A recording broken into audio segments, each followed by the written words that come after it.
ఉండి పనులు చేస్తున్నారు. ఇయాల మేకతోలు కప్పుకున్న తొడేలు ఈరోజు బయటికి వచ్చింది.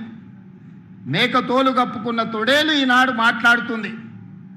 కేసీఆర్ గారు నోటిఫికేషన్లు ఇస్తే రేవంత్ రెడ్డి ఉద్యోగాలు ఇచ్చిండని.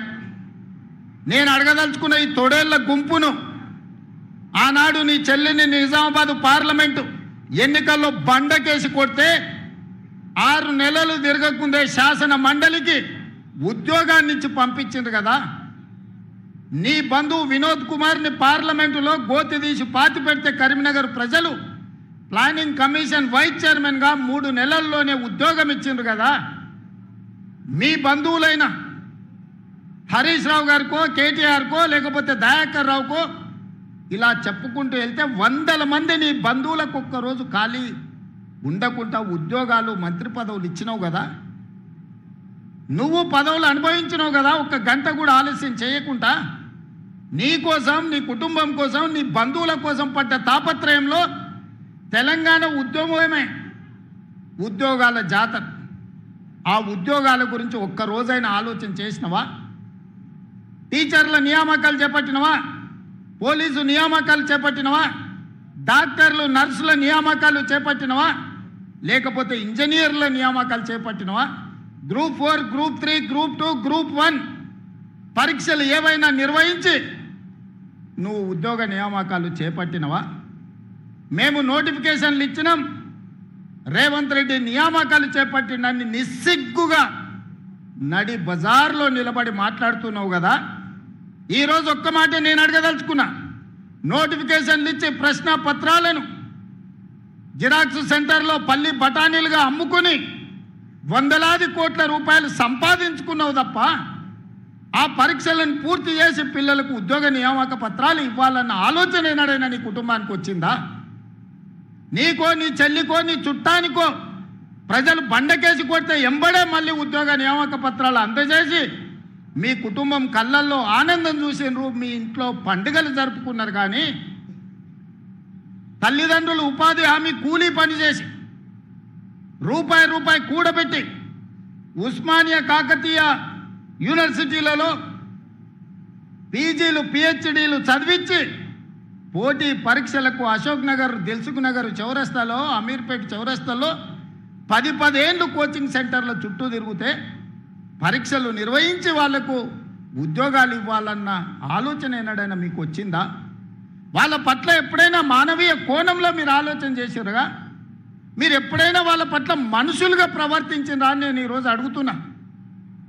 2011 ఉమ్మడి రాష్ట్రంలో గ్రూప్ 1 పరీక్షలు నిర్వహిస్తే 2026లో నేను వచ్చి, మా మిత్రుడు బట్టి విక్రమార్క గారు వచ్చి 2024లో నోటిఫికేషన్ ఇచ్చి వాళ్ళ నియామకాలు చేపట్టే వరకు 16 సంవత్సరాలు ఆ పిల్లలు గ్రూప్ 1 ఉద్యోగాలు రాకపోతే ఏమైపోతారని నేను ఈరోజు అడగదలుచుకున్నా. 2011లో 21 సంవత్సరాలు నిండి పట్టభద్రుడైన యువకుడు గ్రూప్ 1 ఉద్యోగం వచ్చి తెలంగాణ పునర్నిర్మాణంలో భాగస్వామి కావాలని తల్లిదండ్రులకు ఇంటికాడ కాళ్ళకు దండం పెట్టి పట్నం బయలుదేరిన ఆ పిల్లలు 15 సంవత్సరాలు కోచింగ్ సెంటర్ల చుట్టూ తిరిగి వందలాది మంది చచ్చిపోయి, ఖమ్మం దగ్గర ఒక యువకుడు వేగంగా వస్తున్న రైలుకు ఎదురెళ్ళి రైలును గుద్దుకొని ప్రాణాలు వదిలిన మాట నిజం కాదా? ఉస్మానియా యూనివర్సిటీలో మురళీ ముదిరాజ్ అని మెదక్ జిల్లాకు సంబంధించిన యువకుడు ఉరేసుకొని చనిపోయిన మాట నిజం కాదా? ఇలా నేను ఉదాహరణలు చెప్తే 100ల కొద్ది ఉదాహరణలు ఉన్నాయి. ఆనాటి ప్రభుత్వం యొక్క నిర్లక్ష్యం, కల్వకుంట్ల చంద్రశేఖర్ యొక్క అహంకారం, ఆయన కుటుంబ సభ్యుల కోసం స్వార్థంతో అందించిన పరిపాలన ఈ తెలంగాణ సమాజాన్ని శవాలమయంగా మార్చింది. దుఃఖ సముద్రంలో నింపింది. దుఃఖ సముద్రంలో మునిగిపోయింది తెలంగాణ రాష్ట్రం 10 సంవత్సరాలు. అలాంటి తెలంగాణను వచ్చిన మొదటి సంవత్సరంలో 67,674 ప్రభుత్వ ఉద్యోగాలు,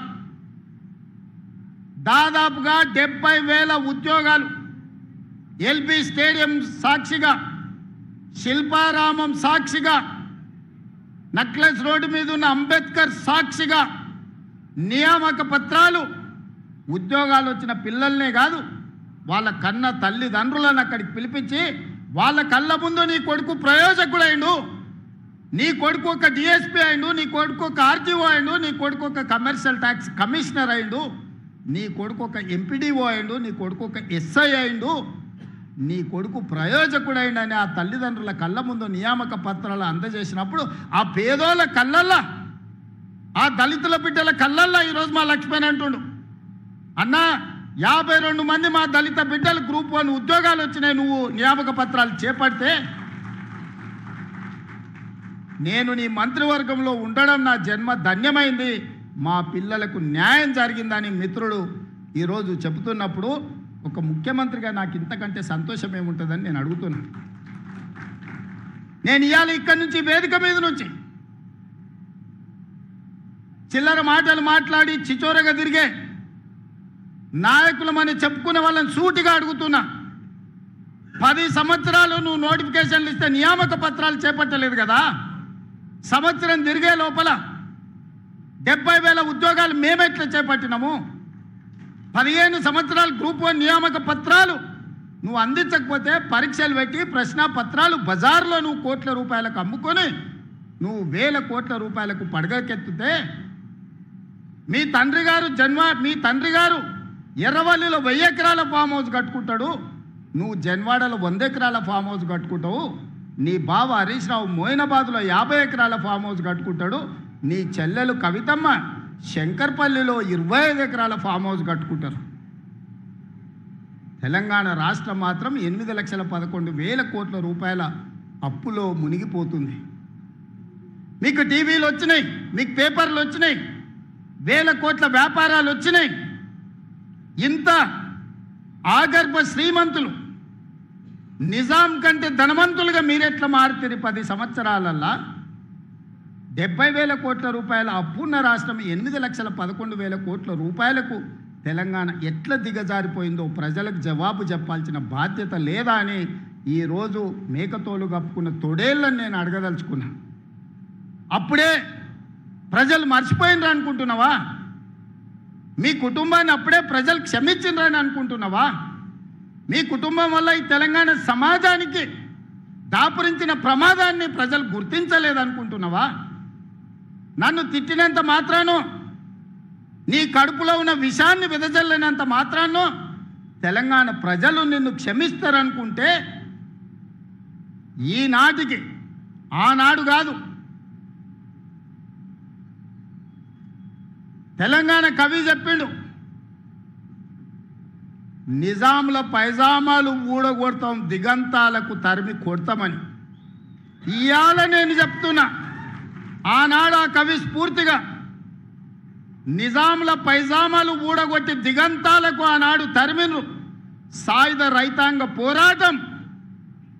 బండెనక బండి కట్టి ఏ బండ్లో పోతో కొడుకో, చుట్టుముట్టు సూర్యాపేట నట్ట నడమ నల్లగొండ కడతాం నీ గోరి అని బండి యాదగిరి స్ఫూర్తి ఈరోజు కూడా మా దగ్గర ఉన్నది. ఇవాళ నేను చెప్తున్నా, గజ్వెల్లనే నిన్ను సమాధి చేసే బాధ్యత మాది, మా యువకులది. తెలంగాణ సమాజం మీకు అన్ని అవకాశాలు ఇచ్చింది, ఆస్తులు ఇచ్చింది, అంతస్తులు ఇచ్చింది, ఆగర్భ శ్రీమంతులను చేసింది.